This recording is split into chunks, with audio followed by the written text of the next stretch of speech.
New South Wales Premier Gladys Berejiklian says the state is well prepared for any potential attack over the Christmas holiday period, the day after NSW mowed down 19 pedestrians in the heart of Melbourne.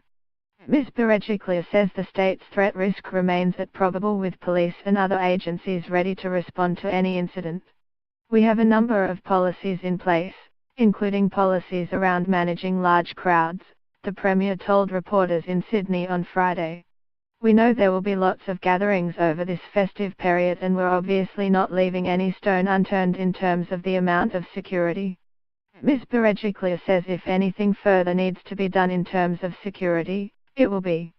But I am confident our agencies are well prepared, the Liberal leader said. It comes just days after New South Wales Police announced the introduction of military-style assault rifles in its latest weapon against terror and organised crime.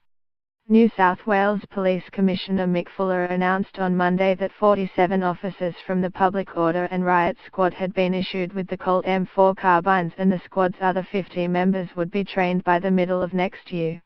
The firearms, which are described by its manufacturer as the United States Armed Forces weapon of choice and the weapon of the 21st century warfighter, would be carried by officers in the small, mobile teams as they made their patrols across Sydney. That would include New Year's Eve celebrations.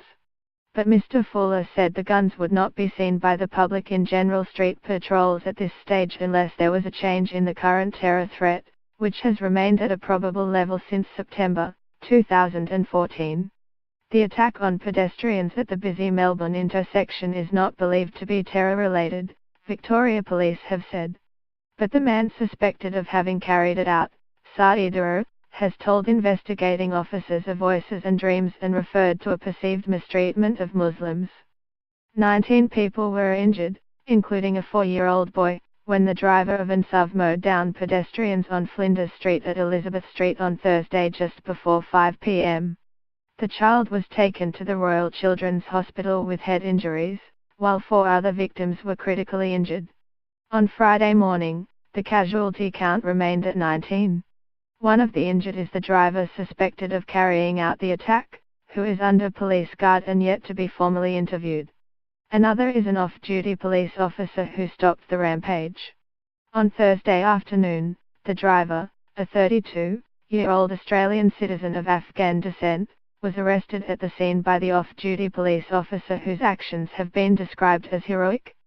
Police investigators were able to speak with the alleged driver from his hospital bed on Thursday night, Victoria Police Acting Chief Commissioner Shane Patton said, where he made a number of utterances about dreams, voices, and the poor treatment of Muslims. Mr. Patton said the man was known to police in relation to minor traffic offences and a minor assault in 2010. At this time we didn't have any evidence or intelligence to indicate a connection with terrorism, Mr. Patton said.